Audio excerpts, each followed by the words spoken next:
श्रीमहाराज्ञी श्रीमत्सिंहासनेश्वरी चिदग्निकुण्ड सम्भूता देवकार्यसमुद्यता उद्यद्भानुसहस्राभा चतुर्बाहु समन्विता रागस्वरूप पाषाढ्या क्रोधाकाराङ्कुशोज्ज्वला मनोरूपेक्षु कोदण्डा पञ्चतन्मात्रसायका निजारुण प्रभापूर मज्जद्ब्रह्माण्डमण्डला चम्पकाशोक पुन्नाग सौगन्धिकलसत्कचा कुरुविन्दमणिश्रेणी कनत्कोटीरमण्डिता अष्टमी चन्द्र विभ्राज दलितस्थल शोभिता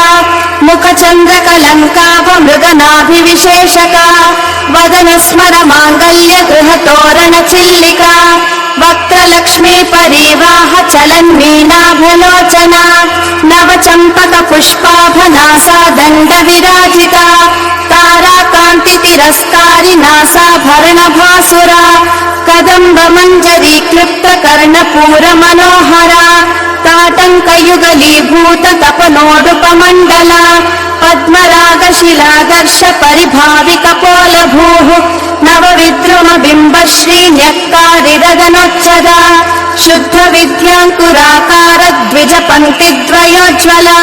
कर्पूरवीटिका मोद समाकर्षद्दिगन्तरा निज सल्लाप माधुर्य विनिर्भत्सित कच्छपि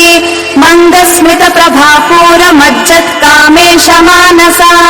अनाकलित सादृश्य चिबुक श्री विराजिता कामेश बद्ध माङ्गल्य सूत्र शोभित कन्धरा कनकाङ्गद केयूर कमनीय भुजान्विता रत्नग्रैवेय चिन्ताकलोल मुक्ता फलान्विता कामेश्वर प्रेम रत्न मणि प्रतिपनस्तने नाभ्यालवाल रोमालि लता फलकुचद्वये लक्ष्य रोमलताधारता समुन्नेय मध्यमा स्तन भारदलन्मध्य पट्टबन्धवलित्रया अरुणारुण कौसुम्भ वस्त्र भास्वत्कटीतटे रत्नकिङ्किणिका रम्य रशनादाम भूषिता कामेश ज्ञात सौभाग्य मार्दवोरुद्वयान्विता माणिक्य मकुटाकार जानुद्वय विराजिता इन्द्रगोप परिक्षिप्त स्मरतु